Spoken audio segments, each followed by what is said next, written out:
Bem, sejam bem-vindos a mais uma sessão de Webinar Series Cardiologia.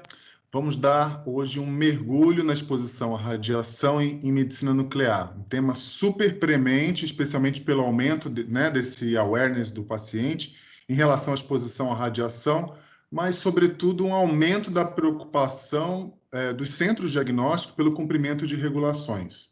A gente sabe que em outros países, como na Europa, por exemplo, esse rigor é ainda maior no monitoramento da dose de radiação ionizante, assim como acreditações como o Joint Commission International, que estabelecem novos requisitos para monitorar e registrar a exposição do paciente.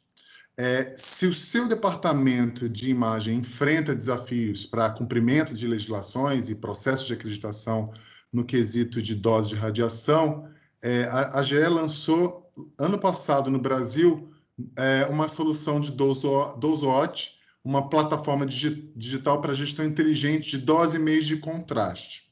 Tá? Nós convidamos para essa sessão dois experts no assunto. A gente está muito feliz de tê-los aqui hoje. Dr. Rafael Lopes, médico nuclear e cardiologista, responsável técnico pelo Serviço de Medicina Nuclear do HCO e atual primeiro secretário da Sociedade Brasileira de Medicina Nuclear. Temos Renato Dimenstein, que é proprietário da Rádio Dimenstein e atual presidente da ABFM, Associação Brasileira de Física Médica. Eu quero começar agradecendo muito a vocês por estarem aqui hoje. Na moderação comigo, Osmar Guedes, gerente de produtos de imagem molecular e PET da GE Healthcare. Obrigado, Osmar, pela sua participação aqui conosco. Bem, vamos começar com a aula do Dr. Rafael sobre exposição à radiação e, na sequência, teremos a aula do Renato Dimenstein sobre os aspectos de segurança dos pacientes submetidos a procedimentos de exames cardiovasculares com radiação ionizante. Dr. Rafael, por favor, agora é contigo.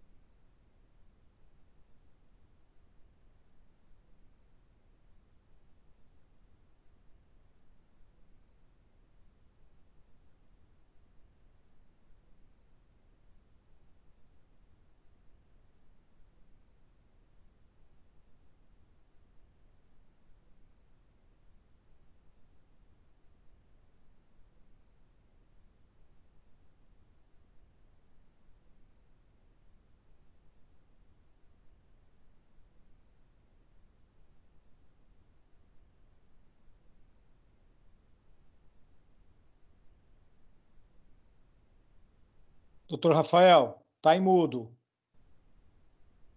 Perdão. Deixa eu voltar, então. Peraí, vou voltar. Tá. Mas vocês estão vendo minha tela, né? Então, sim. Tá, então tá bom. Vamos começar novamente.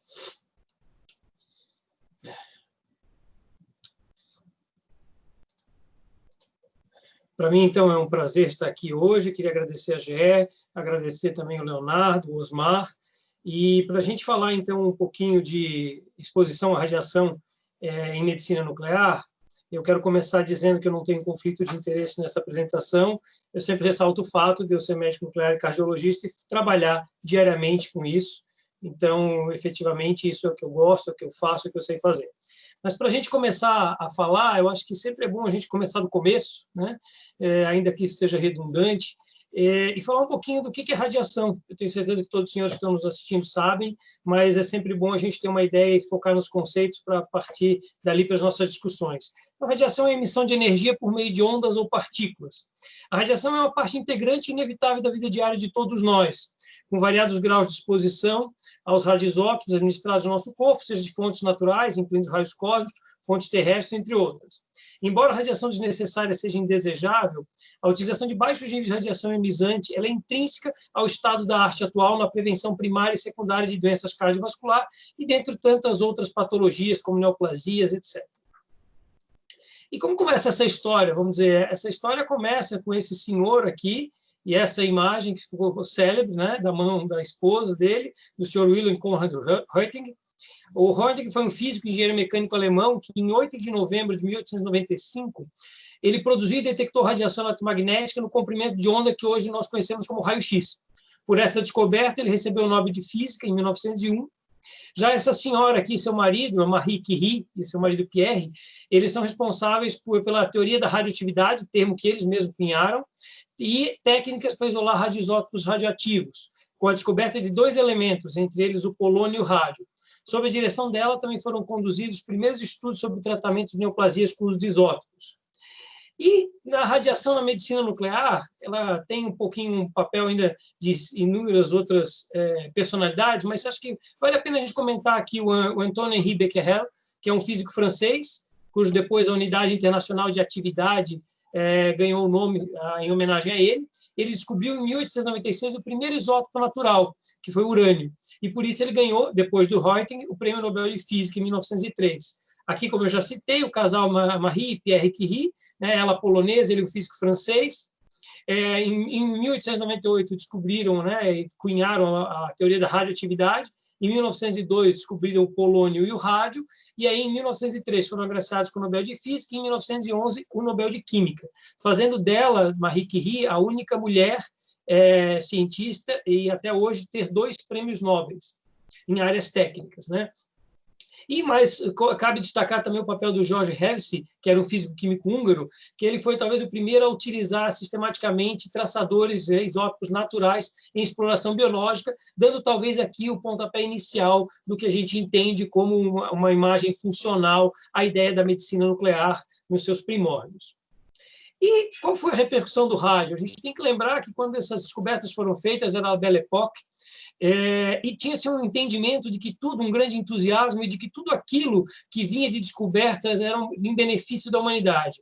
O rádio, por sua vez, ele era 2.000 vezes mais radioativo que o urânio, e ele levou uma onda de entusiasmo e esperança como energia do futuro, com a divulgação da descoberta e as suas propriedades ocupando capa de jornais, como já havia acontecido em anos antes com o raio-x do Röntgen.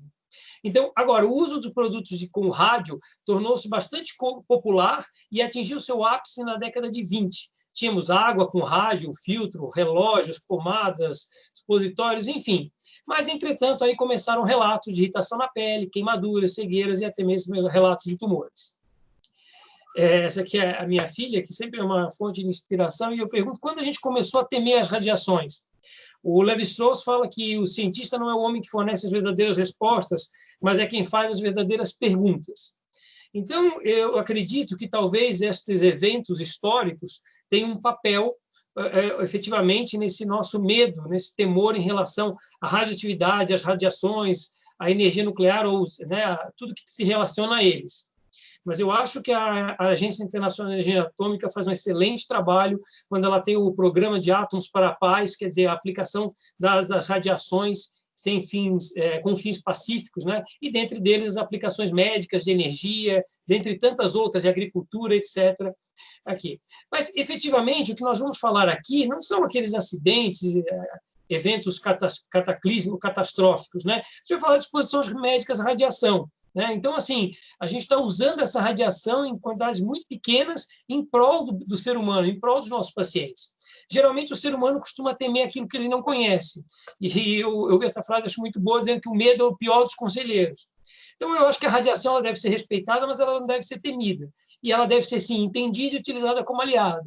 Nós, na medicina nuclear, nós temos uma história, um longo histórico aí de respeito e uma relação bastante próxima e amigável com as radiações, né? E o uso delas no dia a dia do nosso trabalho. Mas, então, antes, me permite os senhores, dos próximos minutos, eu vou ter que levar os senhores para uma caminhada um tanto árida em algumas questões que creio que são importantes para a gente poder fazer as nossas comentários lá na frente, em relação a determinados conceitos físicos e medidas de unidades que são importantes para a gente entender essa questão de radioatividade, exposição e dose absorvida, dose efetiva.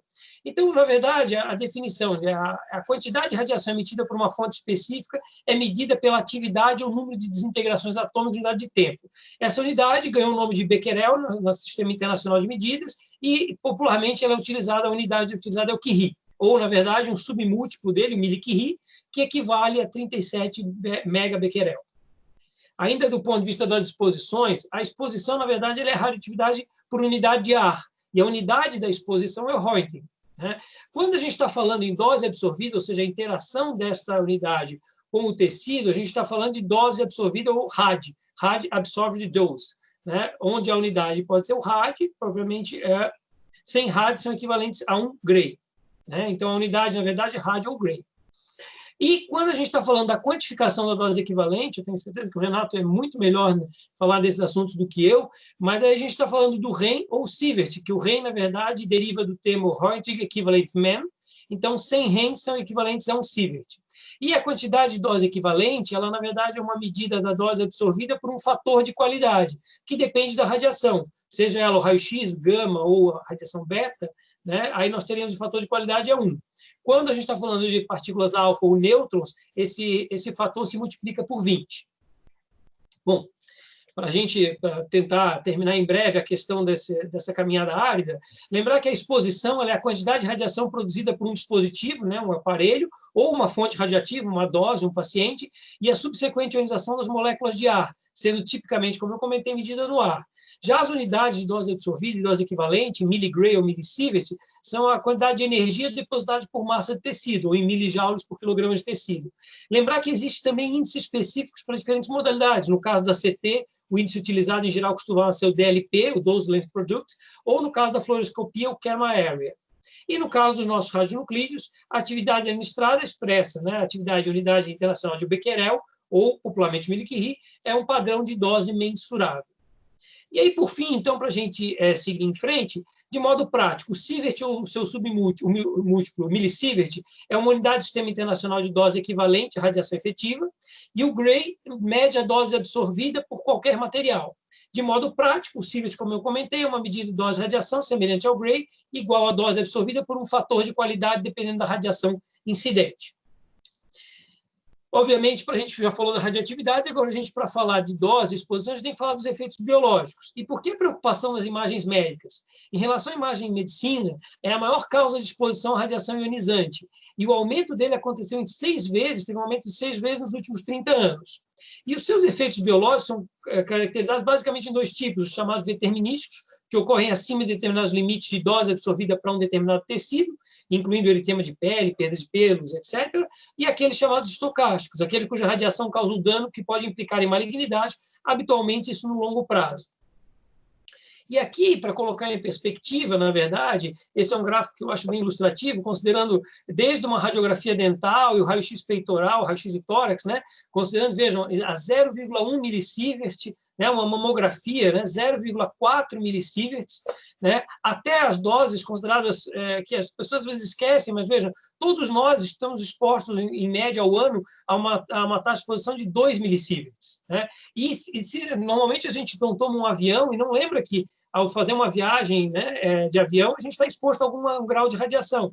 Veja, uma tripulação que faz anualmente voos entre Nova York e Tóquio, eles estão expostos anualmente a 9 millisieverts. Obviamente, essas doses são infinitamente muito pequenas, comparado àquelas chamadas doses letais para 50% da população, que seria 5.000 vezes maior, ou para os trabalhadores expostos em Chernobyl, que foram a óbito um mês após, 6.000 millisieverts, ou até mesmo a dose letal em semanas de 10.000 millisieverts. Então, isso dá uma perspectiva do quão seguro e quão pequenas são essas taxas de exposições, mas isso não quer dizer que a gente tenha que desprezá-las. Esse outro gráfico, essa tabela, eu acho bastante interessante, porque aqui nós colocamos em perspectiva diferentes metodologias de imagens médicas. Então, veja, um raio-x de tórax com uma exposição de 0,02 millisieverts, considerando um múltiplo de 1, e, por exemplo, uma tomografia de abdômen, uma exposição estimada em 10 millisieverts, ou equivalente a 500 raio-x de tórax. Por outro lado, né, só do ponto de vista didático, pictórico, uma perfusão miocárdica, que é o nosso assunto talvez aqui mais premente em relação à medicina nuclear, à cardiologia, também teria uma estimativa de dose de 9 millisieverts no exame, o equivalente a 450. Lembrar do talho, que foi usado antigamente, hoje muito raramente, ele tem uma dose efetiva de 41 millisieverts, o que equivaleria a muitas, 5 vezes mais, quase 2.000 raios-x de tórax. Então, é importante ter esses números em mente para a gente colocar as coisas em perspectivas. Mas, de novo, essa menina vem crescendo e cada vez mais me instigando a pensar em relação às questões que deixam o ser humano mais, acho que procurando evoluir um pouco melhor. Então, quando a gente vai falar aqui, quanto que a dose de radiação em procedimentos médicos tornou-se uma questão clínica relevante, ou seja, um assunto não apenas do médico nuclear especializado, do físico médico, do radiologista, mas propriamente de domínio público e também de todos os médicos clínicos, radiologistas em geral. Confúcio, acho que me ajuda quando dizendo que eu não procuro saber as respostas, mas compreender, então, essa pergunta. Então, nos próximos slides, eu vou levar os senhores aqui para tentar responder por que isso se tornou relevante. Primeira coisa, a gente tem que se perguntar, por que utilizar radiação? Será que eu tenho outros métodos para tentar responder a pergunta clínica que eu estou me deparando?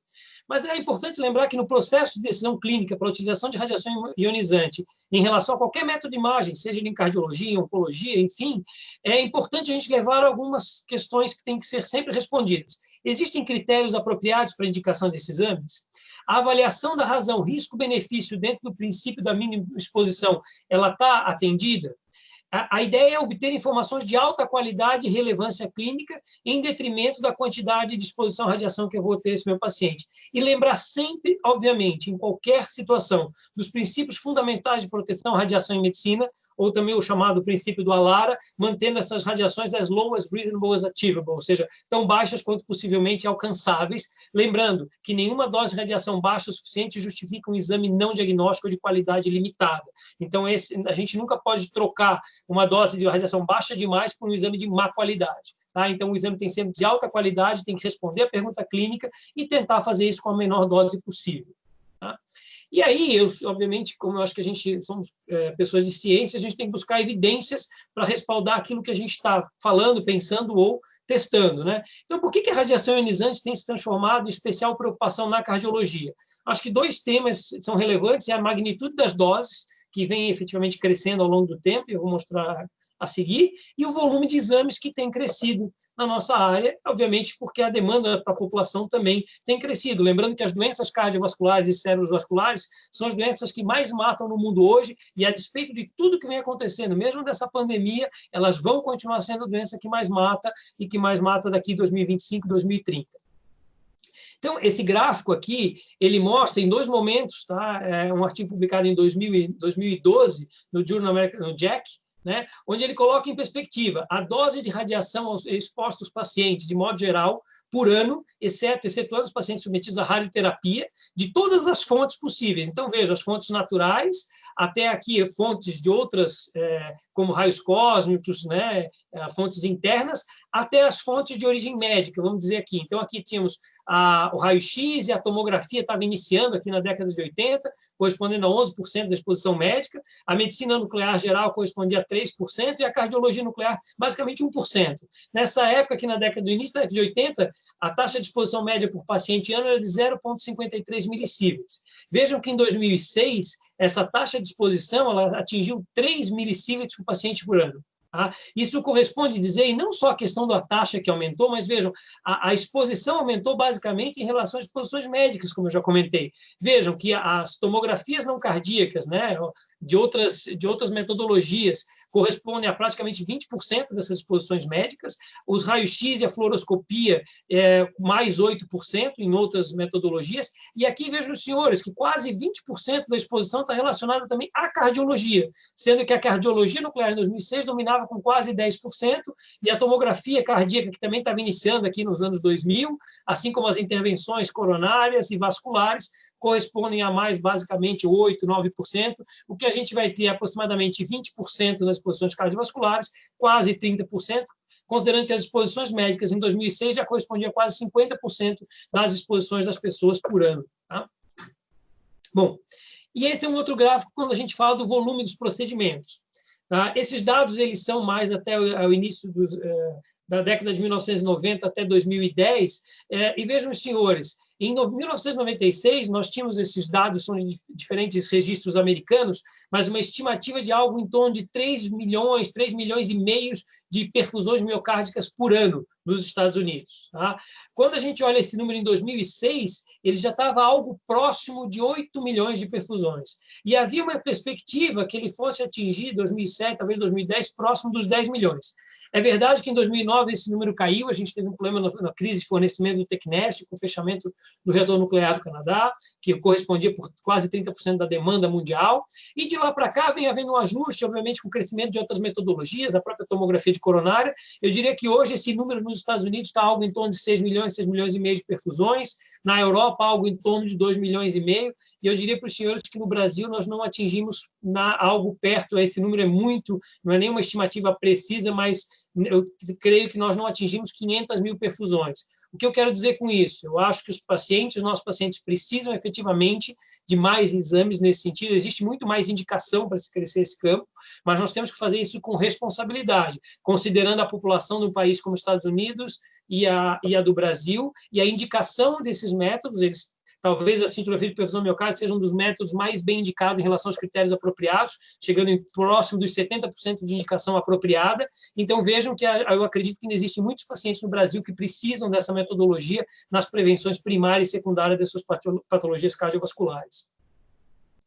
Bom, mas o grande marco, talvez, em relação à literatura e evidência, seja esse trabalho publicado em 2009 pela Reza Fazel e colaboradores, né, no New England, e esse trabalho ele envolveu basicamente mais de 650 mil indivíduos que realizaram pelo menos um método de imagem associado à exposição à radiação, em 2 anos só, de 2007 a 2009, vejam, já é depois daquele gráfico que eu mostrei anteriormente.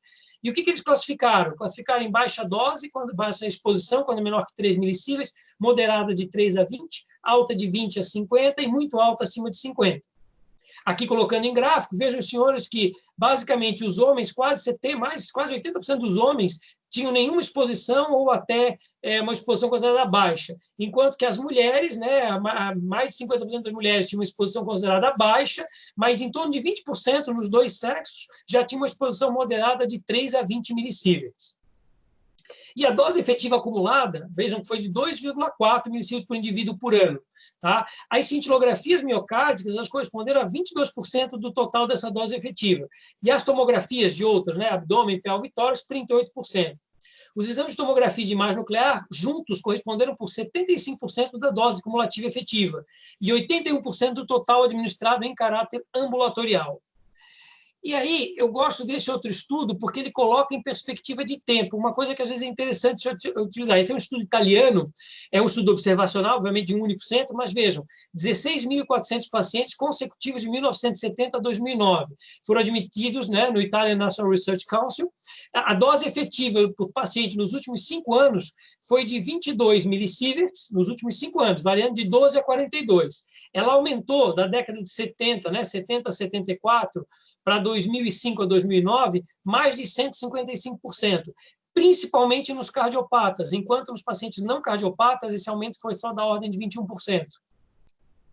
Aqui o gráfico, então, nos pacientes que não tinham doença cardiovascular, houve um aumento, mas pouco significativo, e é interessante notar que na década de 1990, quando crescem também as intervenções, né, cateterismo e a angioplastia coronária, cresce significativamente a exposição nos pacientes cardiovasculares. Então, aqui nos pacientes com doença coronária, novamente aquele perfil cresce a partir de 1990, e nos pacientes com síndrome coronariana aguda. Então, novamente, onde mais utilizado o cateterismo cardíaco diagnóstico e a angioplastia. Então, em relação ao tempo, vejam o que é interessante observar, que a contribuição das diferentes técnicas. A cardiologia nuclear na década de 70, ela correspondia a 23% da exposição individual. E na última década, a fluoroscopia invasiva, ela correspondeu quase a 90% da exposição individual, com o crescimento daquelas técnicas que eu já comentei aos senhores. Em 2006, nos Estados Unidos, as doses de exposições, como eu havia comentado, 25% de todos os procedimentos radiológicos eram fluoroscopia, 49% correspondia à tomografia, e a medicina nuclear, ela ainda correspondia basicamente os mesmos 26% que a gente podia observar no estudo da década de 70 italiano.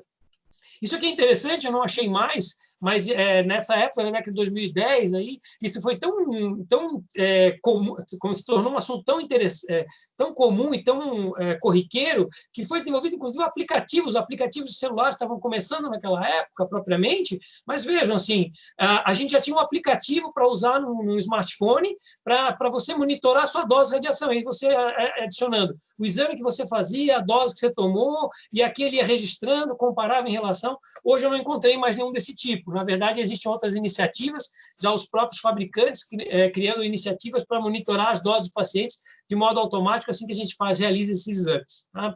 Isso é bastante interessante.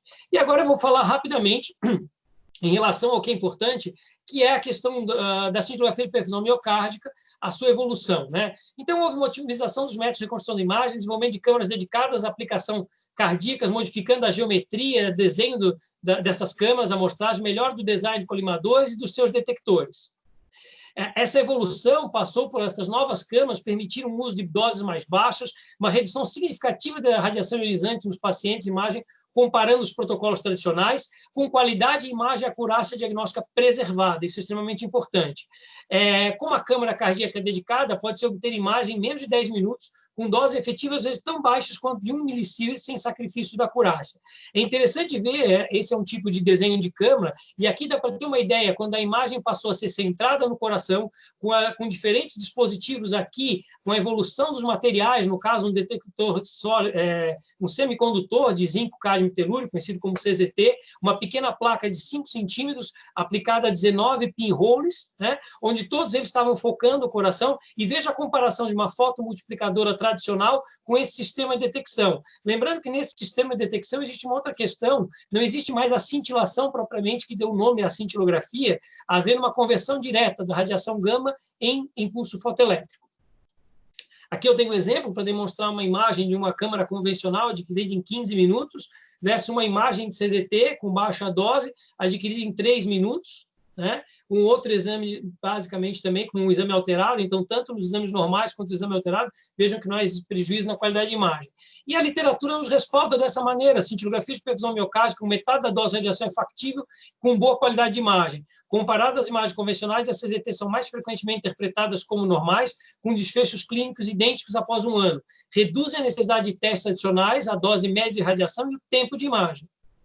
Vejam também, os senhores, que a estratégia, não apenas a questão das câmaras utilizadas, mas uma estratégia de ajuste ponderal permitiu reduzir a dose administrada de exposição com um grupo de estratégias de imagem de estresse apenas reduzindo para doses menores que 3 milissieverts.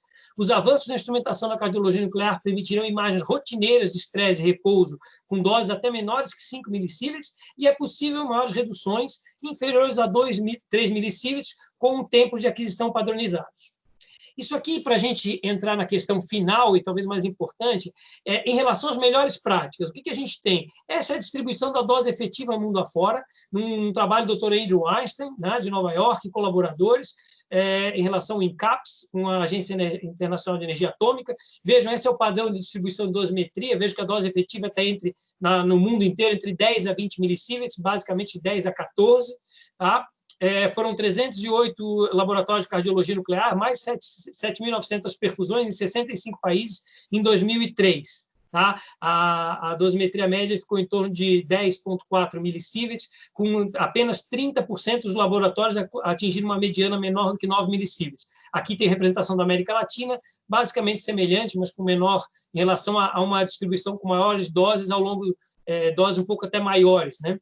O que são importantes que a gente considera como melhores práticas? Isso, para mim, acho que talvez é o mais relevante dessa aula. Evitar estresse com talho, evitar o uso de duplo isótopos, evitar muito tecnésio nos exames de perfusão, evitar muito talho quando efetivamente está fazendo um exame de viabilidade, realizar a possibilidade de realizar, em alguns pacientes, o uso do estresse apenas, usar câmaras com estratégias baseadas em redução de dose, sempre que possível e disponível, utilizar a dose relacionada ao peso protecnésio nos pacientes, isso tem uma abordagem bastante interessante, e, obviamente, evitar o uso de dose inapropriada que possa levar a artefato chamado de shine-through. E no mundo real, isso é interessante, é um dado americano de 2015, vejam os senhores, Apenas 1% dos laboratórios, foram 1.700 laboratórios americanos, onde a estimativa de dose maior do que 20 millisieverts, quase 10% dos laboratórios, quase 9% ainda usavam estudos com duplo isótopos, e apenas 1% dos laboratórios conseguiam ter estudos, a sua maioria dos seus estudos com menos de 9 millisieverts. Esse é um outro dado americano também, publicado do Dr. Randall Thompson e do Dr. Pram Solomon, lá do Instituto da Mid-América, né, dos Estados Unidos, onde eles mostram como, ao longo do tempo, e a inclusão de câmaras ultra rápidas com semidetectores de cádmio, zinco e telúrio, e também a introdução de outros softwares, né, câmaras dedicadas à aquisição cardíaca, com softwares de recuperação de resolução, reduziram drasticamente a dose efetiva nesses procedimentos, né, para os que eles obtêm hoje, né? Então, de 2009 até 2011, quando começaram a introdução dessas câmaras, até a partir de 2012, quando elas já faziam parte da rotina clínica normal. E aqui eu vou destacar para os senhores a nossa diretriz de cardiologia nuclear, a atualização publicada agora em 2020, da qual eu tive o privilégio também de fazer parte, e também onde a gente já destaca a dose relacionada ao peso nas perfusões para as câmaras convencionais e para as câmaras aqui CZT, ou câmaras que dispõem de algum software de recuperação de resolução ou de redução de ruído, etc., para melhorar a recuperação da perda que ocorre na formação da imagem. Tá? Isso aqui é extremamente importante, esses dados eles estão em linha com aqueles publicados em 2016 pela Sociedade Americana de Cardiologia Nuclear e também pela Sociedade Brasileira de Medicina Nuclear, num guideline dirigido para perfusão miocárdica. E para a gente terminar, eu vou só mostrar uma comparação aqui do nosso serviço. Então, vejam, um paciente que utilizou numa câmara dessa com recuperação de resolução, né, software de recuperação de resolução, uma câmara cardio dedicada, mas que não tem que é ainda com cristal de iodeto de sódio, uma dose de 7,5 miliquirris no repouso, 21 no estresse, 3 vezes a dose, com uma dose efetiva de 8,84 millisieverts, abaixo dos 9 millisieverts, e aí na nossa câmara CZT, nas quais nós dispomos duas, né? Então, com 4,5 miliquirris de repouso, 13 de estresse, uma dose efetiva total de 5,5 millisieverts. Vejam, senhores, aqui só para dar uma ideia da nossa estimativa, nós começamos a utilizar essas câmaras CZTs no segundo semestre de 2012, até 2013 nós tínhamos feito quase 5.500 exames nelas, 2014 nós fizemos mais 4.500, e de 2009 a 2015 nós fizemos 43 mil exames, quase totalizando quase 50 mil exames já nessas câmaras. 60% da nossa rotina de perfusão miocárdica hoje é realizada nessas câmaras. E a minha mensagem final para os senhores é que a redução de exposição médica à radiação é um tema atual e que passará a fazer parte do processo de decisão clínica. Os estudos de perfusão miocárdica em medicina nuclear com baixa dose são factíveis e disponíveis graças aos avanços relacionados aos programas de reconstrução, tecnologia aplicada às câmaras, aos materiais, às novas estratégias e os protocolos de imagem. E um obrigado especial à equipe que trabalha comigo, né, nosso time da medicina nuclear, da cardiologia nuclear da UNACOR, a Flávia, Mastro, Daniel, e a todos vocês que estiveram conosco até agora. Muito obrigado e obrigado novamente a GE. Bem-vindos ao webinar de cardiologia da General Electric. Meu nome é Renato Dimenstein, eu sou físico e eu vou falar um pouco de estimativas de doses em exames de cardiologia. Eu represento a Sociedade Brasileira de Físicos em Medicina. Inicialmente, gostaria de declarar que não tenho conflito de interesses nesta apresentação. Inicialmente, os objetivos dessa apresentação são descrever os aspectos de segurança de pacientes submetidos aos exames cardiovasculares com radiação ionizante. Para isso, eu vou fazer 4 perguntas, falar quais são as estimativas de dose nos exames, quais os valores de dose nos exames, como reduzir a dose nos exames. Se eu conseguir entender essas 3 questões, é possível associar os riscos decorrentes do uso das radiações ionizantes. Esse é o itinerário. Primeira questão, quais as unidades de medida de dose? Vou complementar o que o Dr. Rafael disse, que dose absorvida é a deposição de energia num determinado volume, num determinado órgão, que é medida das unidades de Gray. Um conceito diferente é o efetivo de dose no paciente, dado em sievert, é para o corpo inteiro. Então, a somatória da dose para o corpo inteiro. Aqui, não considera efeito biológico. Aqui, considera efeito biológico. Quando a gente fala em dose miligray, numericamente, um sievert é igual a um Gray, numericamente, mas em termos de efeito biológico, não é a mesma coisa. Se um paciente receber um sievert de corpo inteiro, ele tem uma redução de glóbulos brancos, síndrome da forma hematopoética. Um paciente na cineangiocoronariografia pode receber 1 Gray ou 1000 miligramas de dose no coração, que não vai ter um efeito biológico. Então, aqui no órgão e aqui no corpo inteiro. Então, no CAT, a dose é de um coração e não tem efeito biológico. Então, não tem efeito biológico e considera os efeitos biológicos. Os efeitos biológicos decorrentes das radiações dependem do grau de divisão celular. Quanto mais sensível é o órgão, quanto maior o grau de divisão celular, mais sensível é o órgão. Por isso que a medula óssea é o órgão mais sensível do corpo humano. A terceira questão é como estimar a dose de radiação nos diferentes métodos. Aqui na hemodinâmica, é com uma câmera de ionização, detetor de estado sólido. Você coloca-se um alternador e você sabe quanto de dose está chegando na entrada da pele do paciente. No caso da tomografia, você sabe através de um detetor de radiação, uma câmera de ionização ou de um algoritmo. Já no caso da medicina nuclear é um pouco mais complexo, porque você injeta um material radioativo e daí você tem um algoritmo chamado Monte Carlo. Eu não vou entrar em detalhe, mas para determinar com precisão a dose de medicina nuclear, você precisa ter ferramentas razoavelmente parrudas de computação. A quarta questão é quais são os fatores que influenciam a dose. Depende da modalidade de exames. Então, no caso da hemo, o KV, o MA, a taxa de frame, a distância do paciente ao tubo de raio-x. No caso da tomo, depende do quilovolt, do MS, do corte, do pitch do algoritmo de reconstrução. E no caso da medicina nuclear, depende de 3 fatores. Depende da atividade radioativa, depende do tipo de detetor, como o Dr. Rafael falou, e depende do algoritmo de reconstrução. Então, são esses os fatores que influenciam a dose de radiação. E dentro deles, no caso das modalidades com radiação ionizante, tem a ver com a energia. Então, um exame de cine usa 60 ou 70 kV, que dá uma energia média de 35 kV. No caso da tomografia, usa 120 mil volts, 120 kV, mas uma energia média dos fótons de raio-x, 65 keV.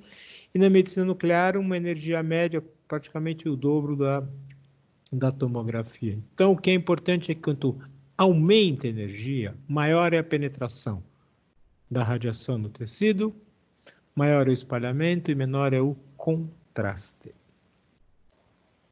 A quinta questão é quais são os valores de dose de medicina nuclear, como o Dr. Rafael falou, depende do tipo de detetor. Esses equipamentos são extremamente sensíveis, são de cádmio, zinco e telúrio, eles são 5, 6 vezes mais sensíveis do que umas câmeras SPECT com iodeto de sódio ativado com talho. Se os equipamentos são mais sensíveis, podem injetar menores atividades, e menores atividades vão dar menor dose de radiação, a dose de radiação para cá e a dose de radiação para cá. Só para ter uma ideia, quem não é da área de medicina nuclear, que 2 milisievert é aproximadamente o que a gente recebe durante o ano inteiro do meio ambiente. A cada 2 dias nós recebemos o equivalente a um raio-x de tórax.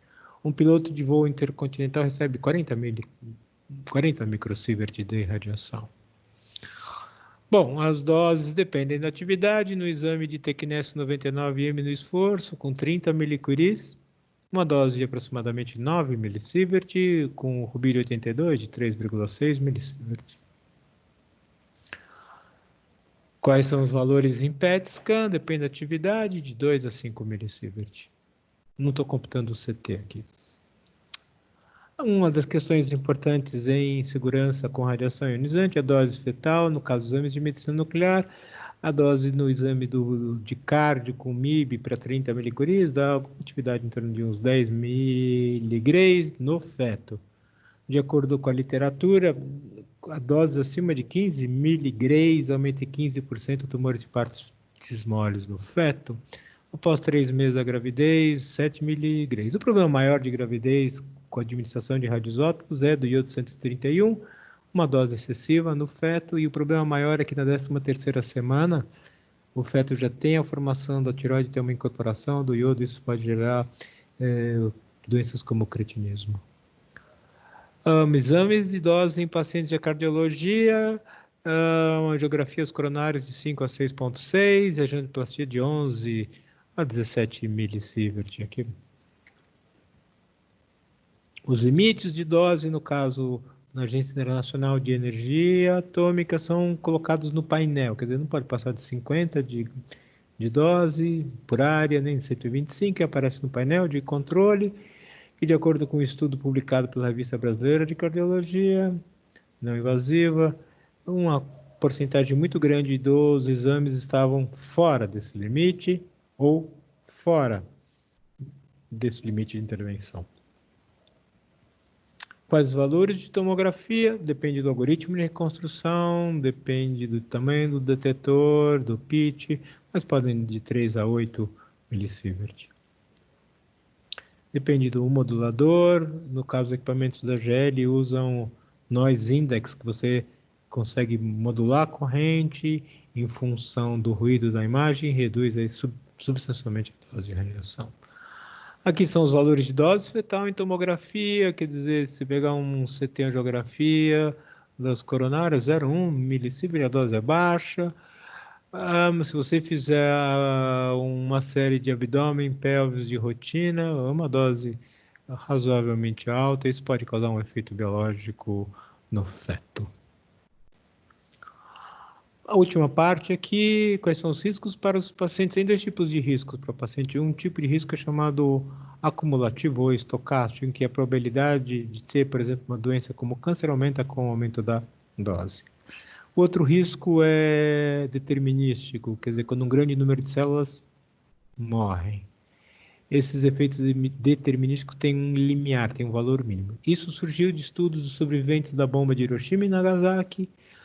Foram avaliados 75 mil pessoas que estavam nas cercanias da eclosão da bomba para diferentes distâncias e associou a dose ao número de cânceres. Também foi feita uma associação de 25 mil pessoas que voltaram para as cidades após a eclosão da bomba. Basicamente, o que esse estudo diz é que doses abaixo de 100 milisievert, ou 0,1 sieverts, não tem significado para um aumento de risco. Basicamente é isso. O problema maior não é na medicina nuclear, mas o que tem riscos de intervenção com doses excessivas nos pacientes. Isso tem sido recorrente, porque usa uma taxa de frame de 30 frames, aproxima o paciente perto do tubo, a magnificação e assim por diante. As causas de excesso de radiação, aqui entrou tem o tubo de raio-x, aqui o sistema de detecção, tem um controle automático de exposição, mas entrou por essa parte com o osso, ele aumenta substancialmente a dose, aumentou a taxa de frames e tem efeitos biológicos do tipo determinísticos. A questão, portanto, é importante na radiologia, nos diferentes tipos de exame, registrar a dose de acordo com as últimas determinações da Anvisa, aqui a experiência do HCOR. Os tomógrafos são associados ao PACS, daqui é exportado as imagens para um banco de dados do Colégio Americano de Radiologia, e daí é visto os parâmetros de dose, sem dizer qual é o paciente. Aqui realmente é mais importante na radiologia intervencionista, aqui o algoritmo Monte Carlo na avaliação do risco realmente é importante, então dá os valores de dose diária para todas as séries, sobre na entrada, sobre intervenção e no pico do exame. A legislação diz que a dose no pico não pode dar acima de 2 grays. Na literatura tem uma certa dúvida, talvez doses maiores como 10 grays não causam efeito biológico, mas 2 grays o equipamento deve estar presetado e realmente isso é importante para o pessoal da radiologia intervencionista, tem algoritmos de quantificação de imagens. Discussões finais. Primeira discussão, a laudo deve informar o valor da dose. Tecnicamente pode dar a dose, mas dificilmente a pessoa vai entender que a dose de 50 miligrays por centímetro quadrado no exame de intervenção, se isso é um bom ou um valor ruim. A segunda questão mais delicada é como comunicar o valor das doses aos pacientes. Existe um problema maior, um recorrente da solicitação dos pacientes com relação à dose. Eu sugeriria, primeiro, antes de falar com os pacientes, que ouvisse a questão do paciente, principalmente nos exames pediátricos, porque as crianças são 10 vezes mais sensíveis do que o adulto, então a sugestão é que o médico radiologista ou cardiologista escute todas as ponderações e, se possível, faça as indagações com as com os pacientes da mesma forma. Então, se a paciente falar que a tomografia dá câncer, você deve perguntar à paciente de onde ela ouviu que dá câncer. E ela fala, não, eu vi da internet e tal. E aí você tem que, de alguma forma, sem entrar nos termos propriamente técnicos, deixar a paciente muito tranquila que um exame de medicina nuclear, o risco de ela ter câncer é muito baixo. E o benefício é maior do que o malefício que as doses têm que dar. Mas, assim, a comunicação efetiva com os pacientes e com os médicos solicitantes do exame deve ser revista. Muito obrigado aí pela atenção de vocês. Vamos lá. Bom, obrigado, Renato. Foi excelente, excelente aula. Acho que ajuda a gente, inclusive, a entender sobre o aspecto de segurança e também ajudar um pouco nessa questão da comunicação ao paciente, que muitas vezes acaba sendo, pode trazer um viés aí não muito interessante. A gente conclui aqui, a gente agora segue para o Osmar Guedes, que vai fazer a sua pergunta para vocês dois, para a gente encerrar, tá bom? Osmar, com você. Vamos lá.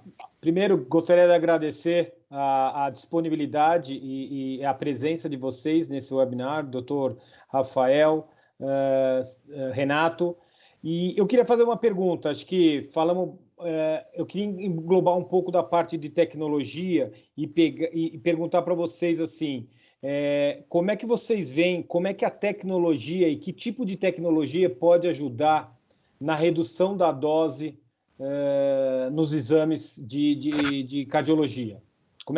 Quais as tecnologias que vocês veem como sendo importantes nessa redução? O doutor Rafael, começa pelo senhor, depois a gente vai para o Renato. Então, Osmar, obrigado pela pergunta. Eu acho que a questão a gente vai, acho que do mais básico até o mais avançado do ponto de vista tecnológico. Eu acho que questões simples que o médico nuclear pode se preocupar na prática do dia a dia dele, sem que ele tenha, às vezes, equipamentos mais avançados, que é a questão realmente aquilo que a gente comentou em relação às melhores práticas. Então, evitar exames com tecnécio em excesso, evitar os exames de talho do ponto de vista de diagnóstico de perfusão, a não ser que seja efetivamente necessário para um estudo de viabilidade, evitar o uso de duplos isótopos, em relação a uma abordagem dos algoritmos, né, das doses baseadas em peso, efetivamente. Acho que isso é extremamente importante. Só essa modalidade, conforme recomendado pelas diretrizes, já ajuda em diminuir a exposição dos pacientes. E aí, você me perguntou em relação à tecnologia, o que a gente pode ter? Sem dúvida, a gente tem uma grande jornada de evolução dessas câmaras, né? Eu acho que, quando eu comecei a medicina nuclear, eu lembro que me diziam que a câmara já tinha dado, do ponto de vista de desenvolvimento físico, quase tudo que ela tinha no modelo da câmara Anger de cintilação. E, na verdade, a gente viu que não era bem assim. As câmaras de propósito geral com amplo campo de visão foram sendo desenhadas do ponto de vista de câmaras cardiodedicadas, com o foco, com colimadores menores dedicados à área do coração, com a imagem focada no coração, e aí desenvolveu-se uma série de técnicas para tentar aumentar a sensibilidade das contagens na área de interesse, que era o coração, e de uma vez isso, a gente teve também a evolução dos materiais, né? Então, não só do desenho das câmaras, como propriamente. Então, saímos das câmaras gerais para as câmaras cardiodedicadas, ainda utilizando os cristais de iodeto de sódio dopagem com talho, e que, basicamente, elas tinham o mesmo princípio da cintilação, tinham que rodar em torno do paciente, e isso adquiria a imagem em algum tempo.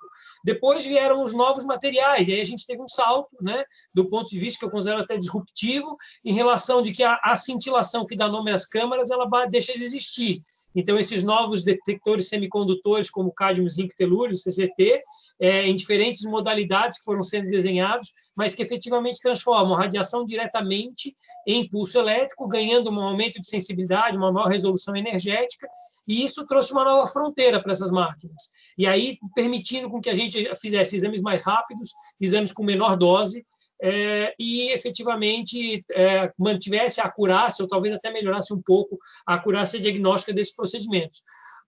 O que eu acho que talvez o grande impacto inicial era uma questão do custo, e que, claro, que tinha essa ideia de expandir essa técnica, não só como era o custo, era um impedimento inicial, ele foi focado na cardiologia, e aí se utilizou algumas técnicas, como essa que foi muito, acho que é um grande, muito brilhante, o uso de um pinhole, quer dizer, para usar uma área menor de detector CZT e usar um pinhole acoplado, e depois, obviamente, você teve outras soluções, barras de CZT, e hoje a gente vê aí as câmeras CZT de amplo campo de visão sendo realidade.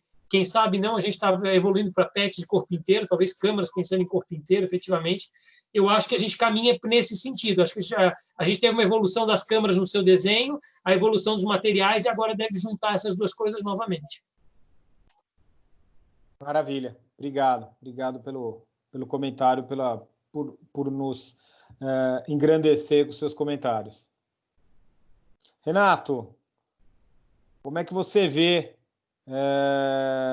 as novas tecnologias, por exemplo, como o CZT, né, vem colaborar com a redução da dose no paciente, injetada no paciente, não? Tá aí mudo.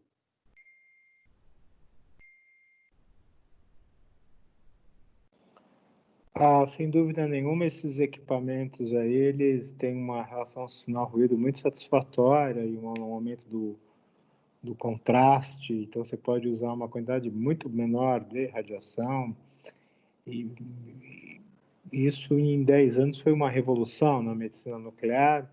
Hoje já tem um primeiro equipamento de CZT de corpo inteiro, quer dizer, os equipamentos os detetores foram projetados aí inicialmente em Haifa, depois da antiga Helsinki, depois passou para Tel Aviv, quer dizer, eles conseguiram cortar as placas de detetores. Isso era um desafio muito grande, quer dizer, isso é importante entender que durante anos, quando cortavam as placas detetoras, a maior parte dos detetores se perdia. Então, desenvolveram cortes a laser muito, muito precisos, que dá para fazer detetores grandes e realmente melhora muito a sensibilidade de contagem, né? Porque a medicina nuclear é um método que precisa dessa habilidade em contar. É mais importante a habilidade em contar do que propriamente a resolução espacial, a habilidade de detectar dois pontos como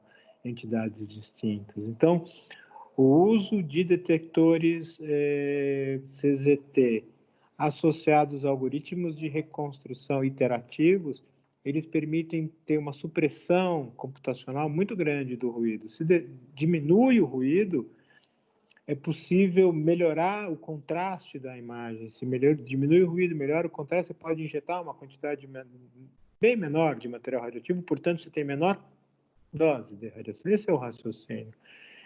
Sobre o aspecto prático, uma das coisas que às vezes impacta na dose é a atividade. Então, uma das sugestões, às vezes simples, é você verificar se o calibrador, o seu medidor de atividade, o curiômetro, assim, ele está calibrado. Quer dizer, você bota lá no pico e vê se ele está no 140, se a atividade está correta. Por isso você usa fontes de cobalto, isso é importante.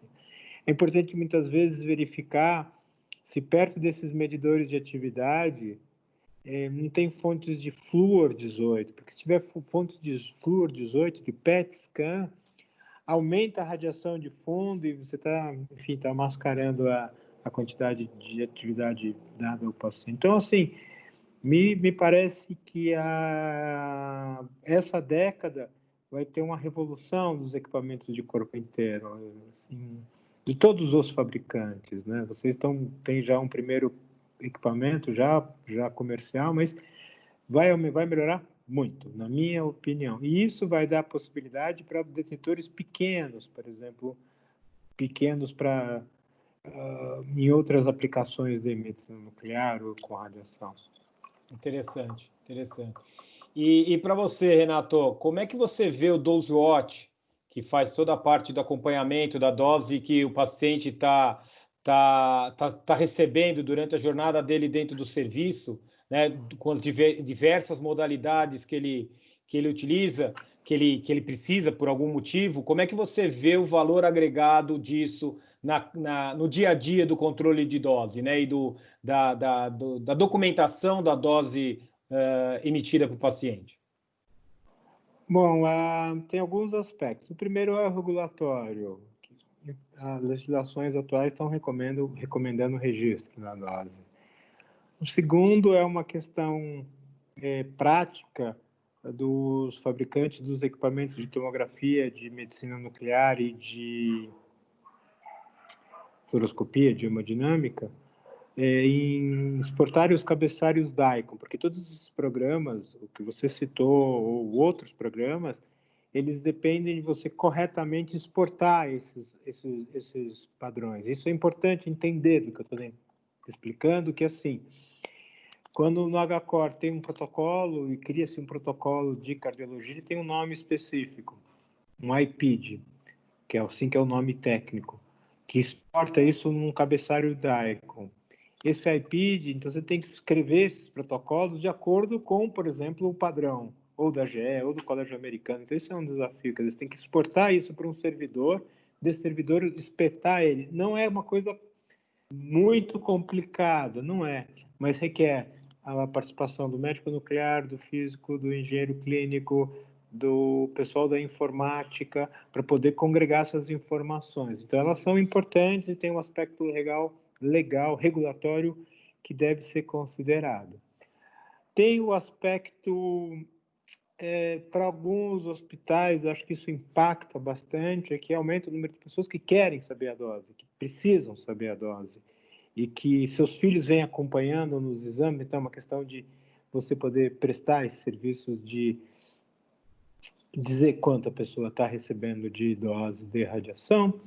Tem um terceiro ponto que é pertinente, é que muitas vezes quando o paciente chega no hospital, por exemplo, uma criança com menos de 15 anos de idade, para fazer um exame de tomografia, com suspeita de tomografia, em muitos serviços ainda é recorrente o uso da tomografia computadorizada, quer dizer, onde um simples exame de raio-x poderia indicar, mesmo o exame na anamnese bem feito, a columinância poderia indicar a questão da sinusite ou não. Então, na medida que você tem um banco de dados, você permite ao pessoal do pronto-socorro verificar quanto a criança está recebendo. Acho que isso também é uma ferramenta importante de assentamento da dose. Como eu falei ali na apresentação, para adultos, o risco da radiação, o risco de câncer é baixo, mas na medida que você tem crianças submetidas à radiação ionizante, tem um aumento da expectativa de vida, você aumenta o número de exames, às vezes exames necessários. Então é importante ter uma ferramenta que possa indicar quais são esses valores de dose de radiação e que esses valores possam ficar facilmente acessíveis ao operador técnico, ao médico radiologista, ao físico e ao sistema de informação geral dos pacientes. Então, na casa da medicina nuclear, você tem que exportar isso para um arquivo e falar qual é a atividade radioativa que o paciente teve. Quer dizer, isso tem um impacto, porque hoje tem sistemas que usam códigos de barra que transformam essa informação da atividade injetada numa informação digital e você consegue conectar. Quer dizer, estou falando um aspecto bem técnico, mas hoje poucos hospitais. Lá no HCOR nós fizemos aí, espetamos um banco de dados para tomografia computadorizada. Certo. E uma coisa bem caseira, assim, mas tem 6 anos, né? Quer dizer, não tinha nenhuma ferramenta, nenhum algoritmo parrudo como tem hoje, né? E daí o que a gente via de fazer análises periódicas e via, assim, que no final de semana, Osmar, o Rafael acompanhou, que trabalhou com a gente no hospital, às vezes o médico plantonista pedia 4, 5 fases do exame desnecessário de tomografia do exame abdominal. Quer dizer, depois a gente começou a ver por esses mapas, que no fundo é isso, que a gente dá o valor da dose e os mapas, quem está dentro e quem está fora. E aí, a partir disso aí, a gente chamava o pessoal lá do abdômen, no caso do Dr. Hilton Leão, está tendo casos recorrentes no final de semana, tem 6 anos, que tem que tem um programa de educação continuada. E daí, isso que era feito. Então, a gente tinha o indicador e tinha as ações corretivas. E daí isso caiu depois de um tempo, de uma forma brutal, o número de fases necessárias. Faz sentido o que eu estou tentando falar para vocês? Sim, total. Né? Então, porque tudo é educação como um todo, né? Você tem uma ferramenta para ver onde estão os pontos que valem, onde é os pontos que você tem que melhorar, né? Porque às vezes quando você está no dia a dia, você não sabe onde ajustar. E com ferramentas como essa, você consegue identificar os teus pontos de melhoria, né? E aí, logicamente, ataca da maneira com que ele tem que ser, com educação, seja qual for o modelo, né? Bem interessante. Faz total sentido. É uma questão cultural, assim, né?